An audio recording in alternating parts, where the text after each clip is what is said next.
The station was supposed to be quiet that cycle. No alarms, no diplomatic arguments, no sudden gravity failures. Just routine maintenance, a few irritated merchants, and one exhausted human technician trying to finish his work before the artificial night cycle began. He had already learned one rule about this place. When everyone said, "Don't go near the training hall," it usually meant something expensive was about to break there. So naturally, that was exactly where he ended up. The corridor leading to the training hall vibrated faintly with rhythmic impacts, each one heavy enough to make the metal panels hum. Every time the sound echoed, passing aliens quickened their pace or changed direction entirely. None of them looked curious. They looked terrified. He paused beside a maintenance panel, wiped grease from his hands, and sighed. The system diagnostics clearly pointed toward the training hall's power grid, which meant he had to go inside. He told himself it was just another job. Machines didn't care about reputations, legends, or rumors. Unfortunately, the beings who operated them definitely did. The doors slid open with a hiss. Inside, the space was enormous, a circular arena surrounded by elevated platforms and holographic combat displays. Energy shields flickered across the floor, mapping simulated battle zones. And at the center of it all stood her. He had heard stories before he saw her. They said she had ended wars before they began. They said she once defeated 3 rival champions without breaking her breathing rhythm. They said she could sense threats before they existed. Standing there, she looked exactly like a living legend was supposed to look. Tall. Powerful. Perfectly balanced between elegance and danger. Her armor was sleek, designed for mobility rather than decoration, but every movement she made seemed calculated and precise, as if her body itself followed a hidden tactical code. When she stepped forward, the floor panels subtly adjusted to her weight. When she turned, the air seemed to shift around her. He stopped at the doorway longer than he meant to. She was in the middle of a solo combat drill, moving through holographic opponents with frightening efficiency. Each strike was controlled, not wasteful. Each step was deliberate, not rushed. Then something unexpected happened. One of the holographic enemies glitched. The projection flickered, multiplied, and suddenly surged in an unpredictable direction. At the exact same moment, he stepped forward to warn her. She turned. Fast. Too fast. For a split second, her body moved on pure instinct. Her arm lifted. Her stance shifted. Her momentum coiled like a spring ready to release. He froze. Not because he was brave. Because he was stupid. From his perspective, time slowed down in the most unhelpful way possible. He noticed details no one should notice in a moment of potential death. The faint glow of the training lights along her armor, the subtle tension in her posture, the way her gaze sharpened when she locked onto a target. She stopped her strike less than a hand's width from him. The air between them felt charged, like the moment before lightning touched the ground. Around the arena, everything went silent. Her eyes narrowed slightly. He blinked. From her perspective, this fragile human had just wandered directly into a combat scenario without hesitation. He stood there, not trembling, not retreating, not even apologizing immediately. His heartbeat was steady enough to be almost insulting.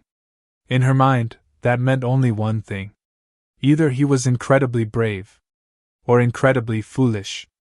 From his perspective, she was standing far too close, far too intense, and far too focused for this to be a normal interaction. Her expression wasn't rage. It wasn't contempt. It wasn't even irritation. It was something else. Something he had absolutely no experience interpreting in a being who could probably tear reinforced steel apart. He cleared his throat. He said carefully. I think your system glitched.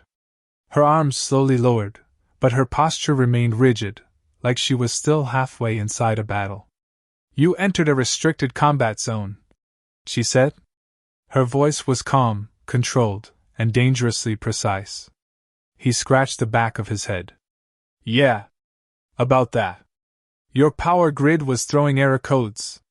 If I don't fix it, the whole sector might shut down. Including life support. Which would be inconvenient. She stared at him for a long moment. He waited for anger. He waited for threats. He waited for guards. None of them came. Instead, she tilted her head slightly, as if analyzing him from a different angle. You did not retreat, she said. He shrugged. I considered it. Briefly. From her internal logic, the situation was baffling. Most beings avoided her. Some bowed. Some froze. Some pretended she wasn't there. None of them joked with her after nearly being struck. This human, however, was behaving like her presence was not something to fear. That was unacceptable. Also, confusing. She stepped back, giving him space, but her gaze didn't leave him. You may proceed, she said after a moment. He nodded and walked toward the control panel, painfully aware that she was still watching him.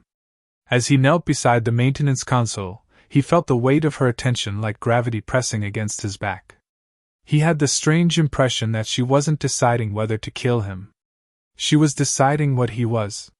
He worked quickly, fingers moving across the interface. The glitch was minor, but poorly timed. He rerouted the power flow, stabilized the holographic grid, and reset the combat simulation. Behind him, the training projections dissolved into harmless light. When he stood up, he realized she was still there. Closer this time. Fix, he said, turning slightly. Shouldn't happen again.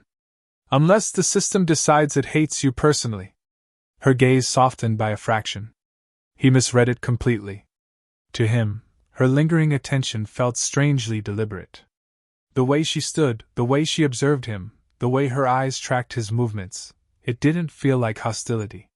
It felt like interest. He gave an awkward half-smile.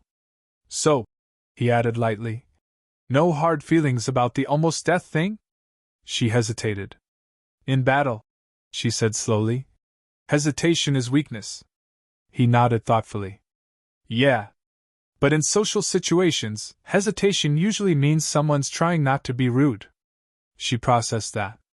Her expression tightened slightly, not with anger, but with something far more dangerous. Uncertainty. As he walked toward the exit, he felt a strange sensation on his back again. He glanced over his shoulder. She was still watching him. Not like a warrior watching prey. Not like a commander watching a subordinate. But like someone trying to solve a problem she didn't even understand yet. In the corridors outside, other aliens stared at him as he passed. Some looked shocked. Some looked impressed. Some looked terrified. He had no idea why. Inside the training hall, the legendary warrior remained still long after he left. For the first time in many cycles, her mind was not occupied with strategy, combat, or victory. It was occupied with a single, deeply unsettling thought. The human had not feared her. And somehow, that disturbed her more than any enemy ever had. He told himself the encounter meant nothing. On a station filled with thousands of beings, one awkward moment in a training hall shouldn't matter. Systems broke. Warriors trained. Technicians fixed things. Life continued. Except it didn't. The next cycle, he found her standing outside the engineering bay. Not inside. Not blocking the entrance. Just there. She stood with the same rigid posture she had in the training hall, arms relaxed at her sides, gaze forward, expression unreadable. Several aliens walked past her without speaking, careful not to make eye contact. A few glanced at him with something that looked suspiciously like pity. He slowed his steps. She turned her head at exactly the moment he approached. Good cycle, he said automatically. She stared at him. He waited for a response. None came. He shifted his weight. So, everything's still working? No explosions? No sudden system rebellions? Her eyes narrowed slightly, as if she were evaluating the tactical value of his words. Your repairs were adequate, she said. He smiled faintly. I'll take that as a compliment. She paused, processing. He stepped toward the door panel, expecting her to move aside. She didn't. Instead, she asked, Why did you not retreat? He blinked. From what? From me. The question was delivered without emotion, but it carried a strange intensity. He considered lying. Then he shrugged. Honestly? If I ran every time someone looked dangerous, I'd never get any work done. Her gaze sharpened again, but this time there was no hostility in it. He slipped past her and entered the engineering bay, assuming that would be the end of the conversation. It wasn't. She followed him inside. The room went quiet.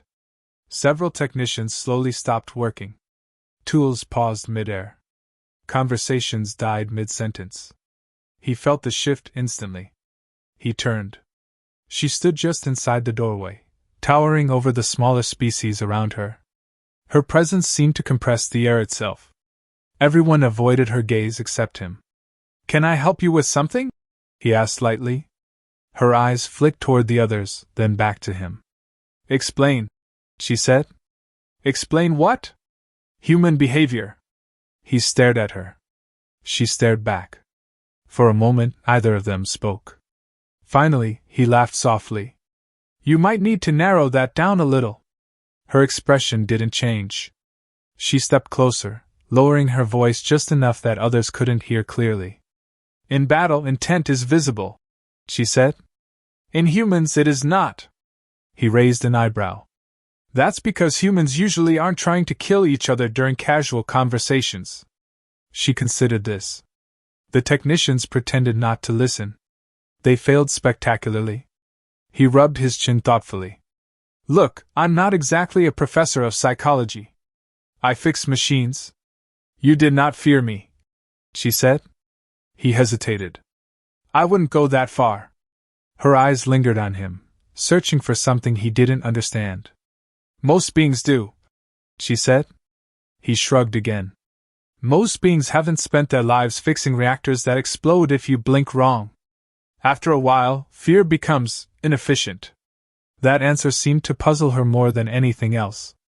She turned slightly, as if recalibrating her understanding of him. Humans are illogical, she said. Yeah, he replied with a small grin. We've been accused of that before. She studied his expression the way she might study an unfamiliar weapon. Then she asked something that made him nearly drop his tool. Teach me. He froze.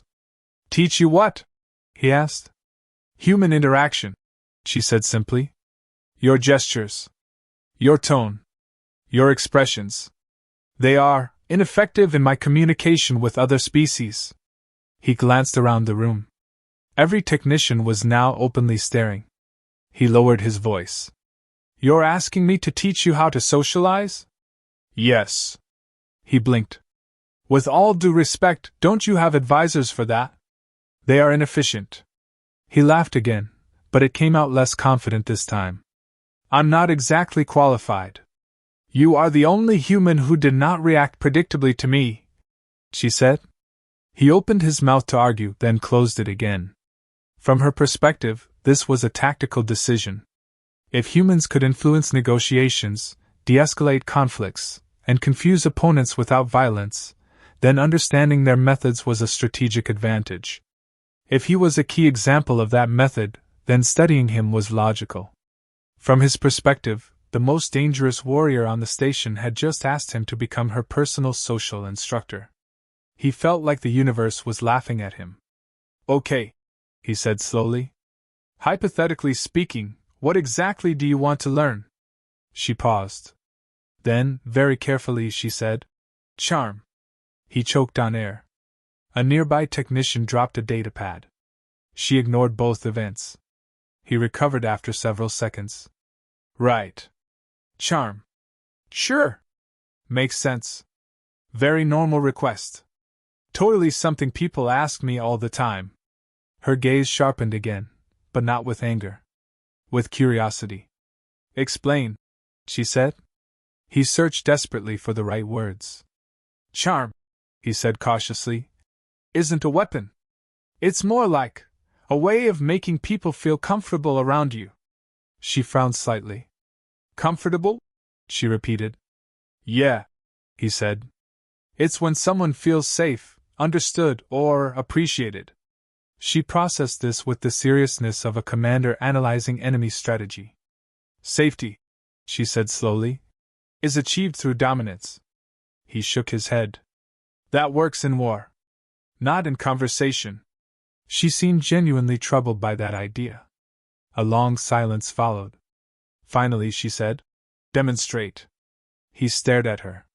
Demonstrate what? Charm. He felt every technician in the room lean closer, pretending not to. He sighed. Okay, he said. First rule, don't stare at people like you're deciding whether to disassemble them. She blinked once. He continued. Second rule, tone matters. If you sound like you're issuing orders, people get nervous. She considered this deeply. Third rule, he added carefully. Sometimes smiling helps. She looked at him as if he had just suggested rewriting the laws of physics. Smiling, she repeated. He nodded. Yeah. Like this. He gave a casual, friendly smile. She stared at his face. Then, very slowly, she attempted to replicate it. The result was not terrifying. It was worse. It was completely unnatural. The technicians collectively pretended they had urgent work elsewhere. He cleared his throat. Okay, maybe we start with something simpler. Her smile vanished instantly, replaced by intense concentration. Continue, she said. He had the sudden realization that he had just volunteered for the most dangerous and absurd responsibility of his life. And somewhere deep inside, beneath the confusion and the fear, he felt something else entirely. Interest. Not in her power. Not in her reputation. But in the strange, awkward, and unexpectedly earnest being standing in front of him, trying to understand a world she had never been trained to fight in. Behind her calm expression, she felt something equally unfamiliar. Not rage. Not pride. But a quiet, unsettling awareness. The human was not afraid of her.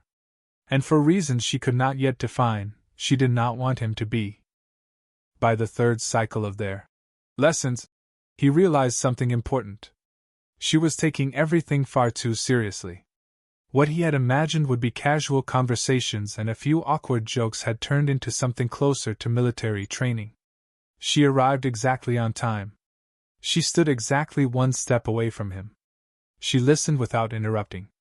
And when he explained something, she repeated it until she believed she had mastered it. Unfortunately, human charm did not operate like combat drills.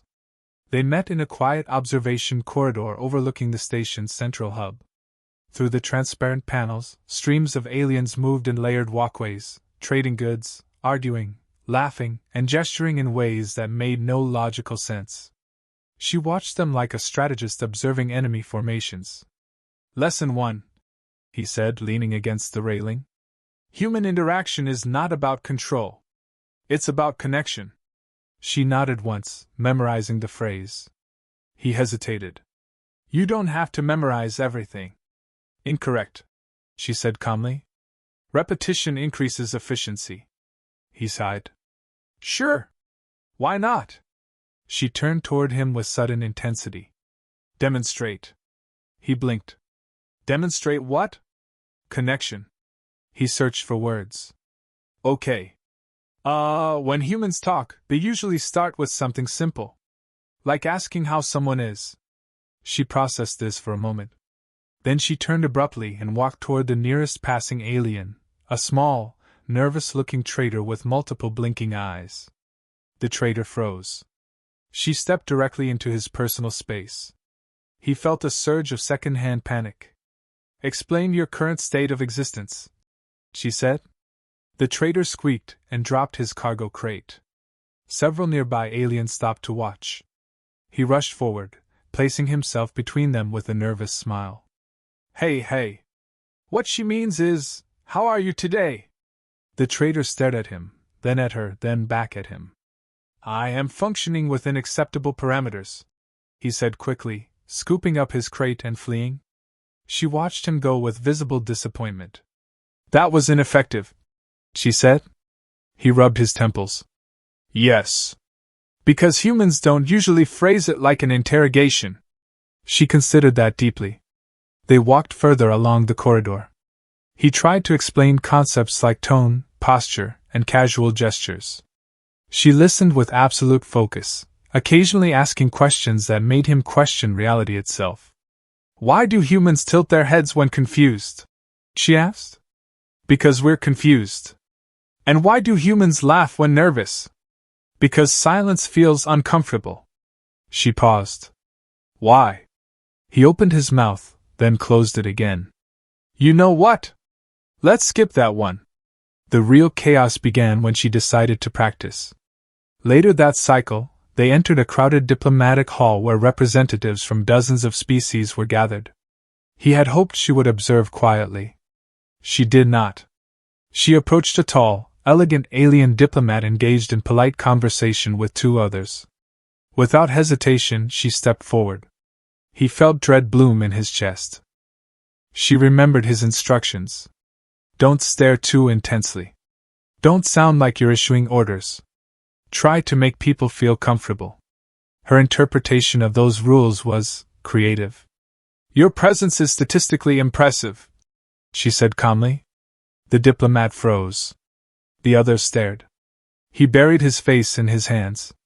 She continued, adjusting her tone exactly as he had demonstrated earlier. "I acknowledge your existence in a favorable manner." The diplomat slowly backed away. The hall went silent. Moments later, whispers spread like wildfire. He dragged her away before anyone could escalate the situation. In a quieter corridor, he exhaled heavily. "Okay. New rule. Don't analyze people out loud." She tilted her head slightly. "But you said clarity was important." "Yes," he said. "But not that kind of clarity." She seemed genuinely troubled by this contradiction. Over the next few cycles, the station began to change. People noticed her. Not just as a warrior, but as something else. They saw her trying, awkwardly, earnestly, to communicate without intimidation. They saw her standing beside the human technician, listening instead of commanding. They saw her attempt gestures that looked almost gentle. Rumors spread. Some said she had been manipulated by the human. Some said she was studying him for strategic reasons. Some said something far more dangerous, that she was changing. He heard the rumors too. They made him uncomfortable. Not because they were hostile, but because he couldn't entirely deny them. One cycle, they sat in a quiet maintenance bay after another failed social experiment. She watched a holographic replay of her own interactions, analyzing them like battle footage. "I am inefficient," she said. He leaned against a crate. "You're not inefficient. You're just new at this. Newness is unacceptable in combat." He shrugged. "Good thing this isn't combat." She looked at him then, not as a warrior, not as a strategist, but as something else entirely. "Why do you continue to assist me?" she asked. He hesitated. The honest answer came too quickly to say out loud. So he chose a safer one. "Because someone has to make sure you don't accidentally start an interstellar incident with compliments," he said lightly. She stared at him for a long moment. He felt that strange pressure again, not fear, not danger, but something heavier. "Humans are inconsistent," she said quietly. "Yeah," he admitted. "We're kind of famous for that." She turned away, gazing at the distant stars through the viewport. "In battle," she said slowly, "I understand every variable. Strength. Speed. Strategy. Victory. Defeat. There is clarity." He watched her profile, the tension in her posture, the subtle uncertainty in her voice. "In interaction with you," she continued, "there is no clarity." He felt his heartbeat shift. "That's normal," he said softly. She looked at him again. "Normal," she repeated. He nodded. "Sometimes not understanding something doesn't mean it's wrong. Sometimes it just means it matters." She processed that in silence. Later that cycle, an unexpected diplomatic crisis erupted in the central hub. A visiting species accused the station of disrespect. Voices rose. Security teams gathered. Tension spread like fire. Normally, She would have stepped forward, hand on weapon, presence alone enough to silence anyone. This time, she hesitated. She looked at him. He felt the weight of that glance. Without thinking, he stepped beside her. He spoke calmly, lightly, using humor and empathy instead of threats. He explained misunderstandings, softened tensions, redirected anger into conversation. Slowly, the crisis dissolved.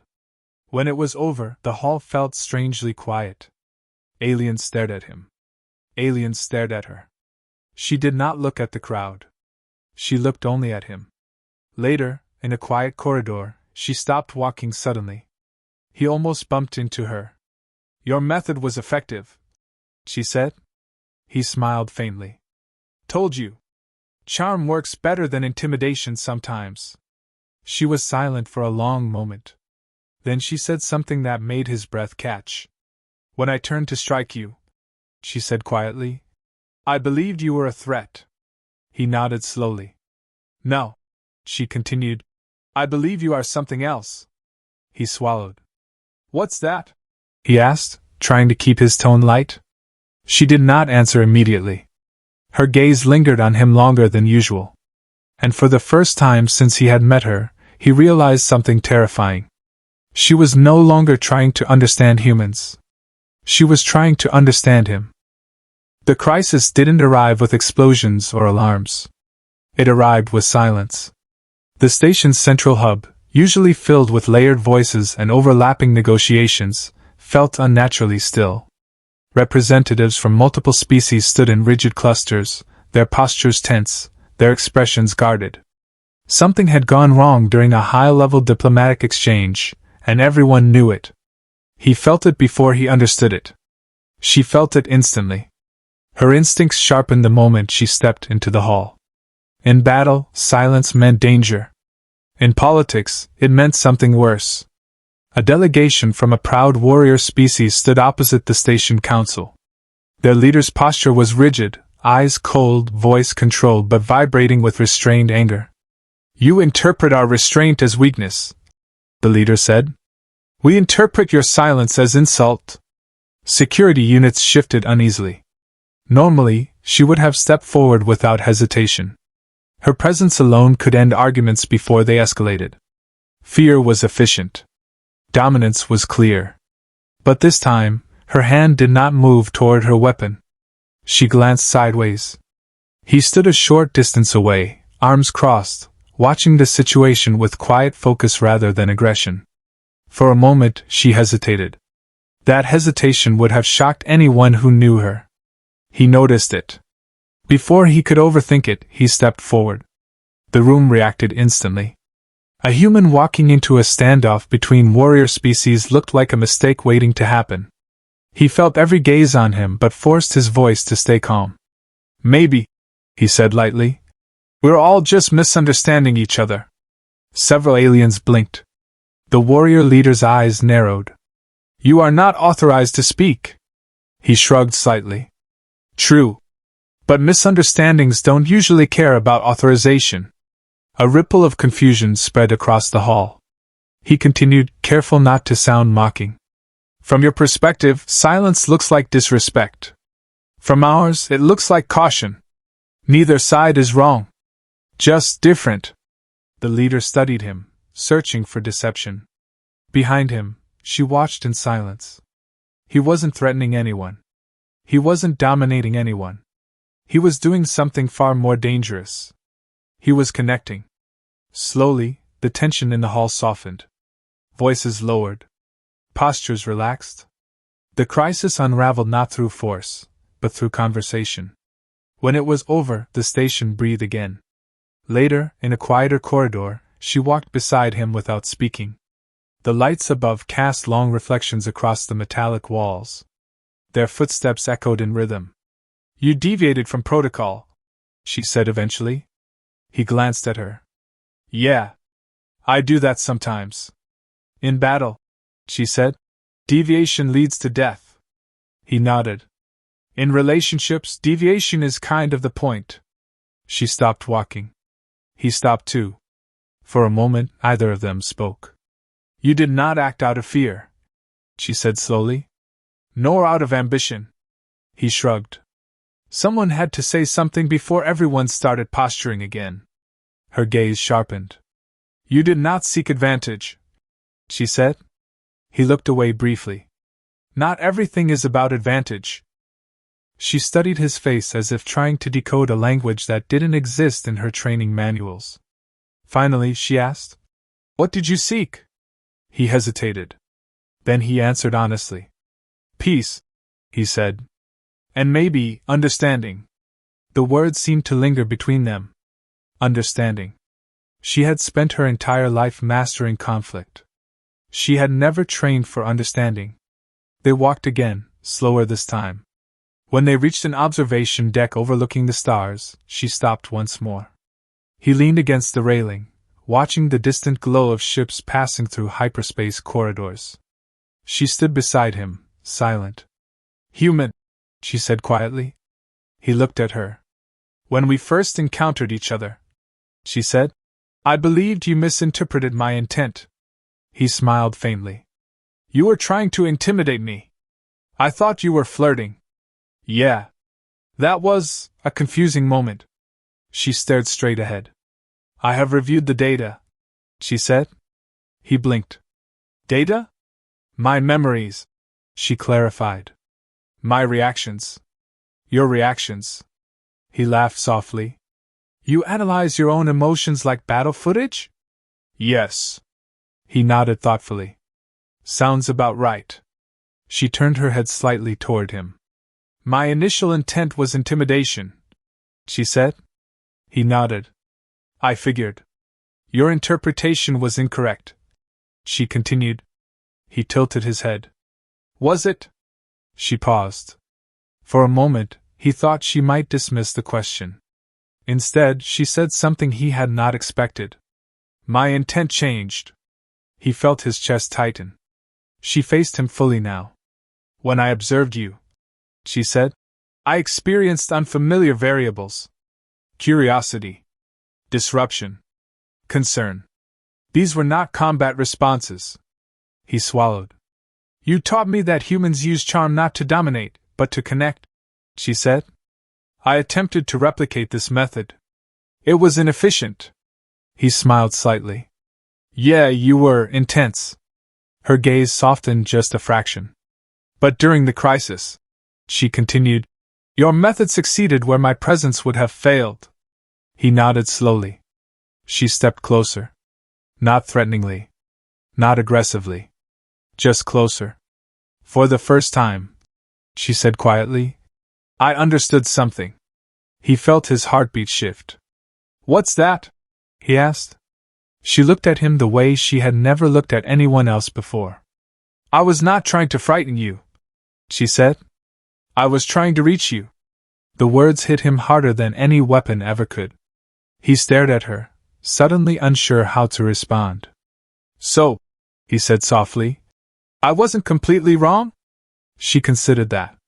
Then, unexpectedly, she attempted something new. She smiled. This time, it wasn't forced. It wasn't mechanical. It was subtle, uncertain, but real. He felt his breath catch. Humans are difficult, she said. He laughed quietly. You have no idea. She studied him for a moment longer. Continue teaching me, she said. He raised an eyebrow. Teaching you what? Your methods, she said. Your contradictions. Your emotions. He hesitated. You know this is going to cause more chaos, right? Her expression shifted slightly. Not fear. Not hesitation. Something closer to anticipation. Chaos, she said calmly, is preferable to emptiness. He looked at the stars again. Then back at her. For the first time since he had met her, he realized something clearly. The legendary warrior was no longer just studying humans. She was choosing him. And for reasons he couldn't fully explain, the thought didn't terrify him. It made him smile. Behind them, the station continued its endless rhythm of trade, conflict, laughter, and misunderstanding. Somewhere in its corridors, rumors were already spreading. The warrior had changed. The human was responsible. Something impossible was happening between them. He glanced sideways at her again. She was still watching him. Not like a predator. Not like a commander. But like someone who had discovered something rare and refused to let it go. He sighed softly. Well, he said, this is going to be complicated. She tilted her head slightly. Complication, she said, appears to be a defining characteristic of humans. He smiled. And, he said, you're starting to fit in surprisingly well. She looked back at the stars. For the first time in her life, she did not feel the urge to fight them. She felt the urge to understand them. And standing beside her, the human technician realized that the most dangerous thing in the universe was no longer her strength. It was the fact that she had learned how to feel.